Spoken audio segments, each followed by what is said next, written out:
Well, hello there, my spooky darlings, and welcome back to Fiends and Final Girls. This is your little haunted haven on the internet, where horror fans, weirdos, and night owls gather for killer reviews, deep dive dissections, and just the right amount of dark shenanigans. Today we're walking the moonlit path of quite a polarizing film. So grab your emotional support monster, dim the lights, and let's dive into the darkness together.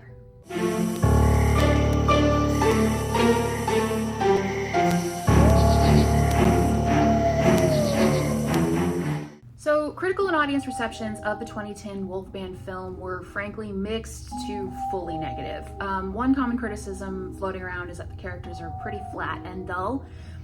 I disagree. There is one character in particular who stands out. So, in honor of the new Wolfman movie, I feel like this is the perfect time to reevaluate the 2010 iteration of the story, and one standout in particular. In this Anatomy of, I aim to take a look at John Talbot, played by Anthony Hopkins, and how Talbot was developed into a much more layered and complex character from the 1941 original. In Joe Johnston's 2010 reimagining of the Wolfman, few characters encapsulate the tragedy and complexity quite like John Talbot, a patriarch who is cloaked in mystery, and his story reveals the duality of man and monster. But who is John Talbot beneath the surface? Let's find out. Well, at first glance, John Talbot is the archetypal aristocrat. He is the master of Talbot Hall. It's a sprawling Gothic estate that's brimming with secrets. His presence is commanding, yet there is an undeniable air of detachment. He is a man burdened by a dark legacy. John's cold and aloof demeanor reinforces this distance, as he rarely shows any genuine warmth or even vulnerability, even to his own sons. But John Talbot is more than a reclusive noble. He is a man who's also endured immense loss, including the death of his wife Solana, which was officially ruled as a suicide. The truth, however, it was a murder most foul. It was also in trying to keep the secret of Solana's murder and John's hand in it that led to the institutionalization and then the eventual dismissal of his son Lawrence. John also harbors a very deep obsession with Gwen, his son Ben's fiancée, revealing the darker depths of the character. This fixation was a lot more than just an infatuation, though. It became one of the driving forces behind his actions and the catalyst for the film.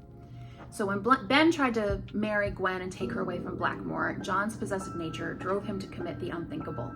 And unable to cope with the idea of losing Gwen, John murdered his own son in a desperate attempt to keep her close. Being called fire and light, this description of Gwen juxtaposes John's own darkness, underscoring the huge gulf between them. While at the same time, it reflects John's yearning for something more pure and redeeming, some kind of a light to drive out the shadows within him, though his obsession ultimately does corrupt any hope of redemption. I do wish the filmmakers took a little more time to flesh that part of the plot out. What would have been an interesting thread to follow only received a surface level explanation before being pretty well forgotten about later. So it's just a bit of a shame that we didn't get how important that is, because it is what triggered the film in the first place. Besides the obsession with Gwen, it was also John's estrangement from Lawrence that became pivotal to his character. Lawrence was sent away to live with a relative in New York after witnessing the traumatic death of his mother. This separation was intended to protect both him and John from the lingering darkness at Talbot Hall. This estrangement, intended as a protective measure, also profoundly impacted John's personality, intensifying the isolation, amplifying his inner turmoil. So while Lawrence was gone, John remained a prisoner of both his home and of the lycanthropy curse. After the prodigal son returns, John's interactions with Lawrence throughout the movie are laced with veiled truths and cryptic warnings, hinting at the monstrous secret that he does harbor. This is especially evident in their conversation at the asylum, where John starts to manipulate the situation to ensure that Lawrence takes the fall for the murders at the Romani camp, further cementing John's control over his son's fate. He really does take getting Lawrence to play his patsy very seriously. Because if Lawrence is caught, then John can go about his business. What Anthony Hopkins does is masterfully portray the duality of John Talbot. At times, he is a refined and cultured man who quotes poetry, plays melancholic melodies on the piano, and at others, he's almost unnervingly cold and borderlining on predatory.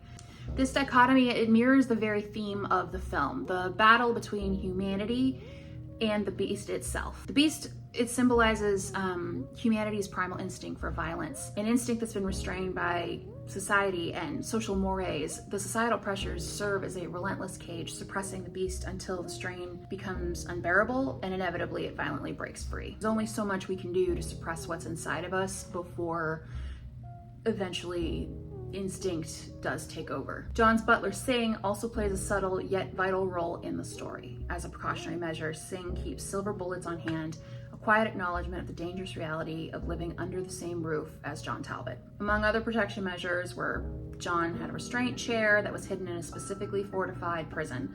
So during the full moon, John would be locked up to protect both himself as well as the village. And decorating that prison was a creepy shrine to his late wife, serving as a haunting reminder of his struggle. However, after killing Ben, John no longer felt the need to confine himself, having fully embraced the beast inside. His rampage through the Romani camp is a key moment, showcasing the sheer brutality of his beastly form and his lack of restraint. This sequence only highlights the terror he brings, but also serves as grim foreshadowing of the chaos that Lawrence will later endure. The revelation of John's lycanthropy is a turning point, not just for the narrative, but for understanding his character. So John's transformation into the wolf becomes smooth and painless. It reflects his acceptance of the beast. In stark contrast, Lawrence's transformation is stilted and agonizing, symbolizing the struggle to resist the curse. You can always see the pain on his face when those transformations happen. This difference underscores how, unlike Lawrence, who's the reluctant victim, John has come to embrace his reality. He views the wolf as the true form, unbound by the moral chains of humanity. And this acceptance is what sets him apart from traditional wolf archetypes, making him both tragic and formidable. Prior to the end of the film, however, we get to see how far John has fallen.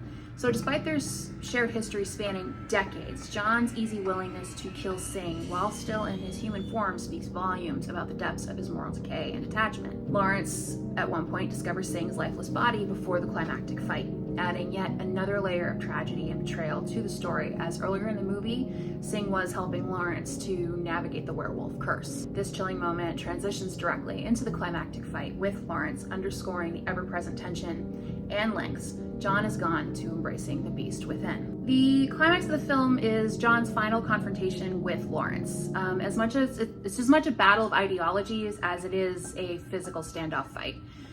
Before they both transform, however, Lawrence does try to shoot John with using the silver bullets that Singh had prepared, only for John to mockingly reveal that the powder, he removed that ages ago, neutralizing their threat.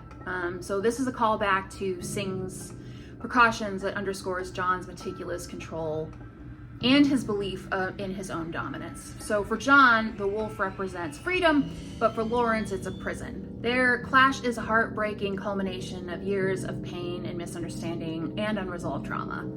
So after John transforms, his strength and agility, it does match Lawrence's, as the frailty of John's human form is shed to the beastly state. Initially, John's wolf overpowers Lawrence, demonstrating the ferocity and experience that does come from years of living as a werewolf.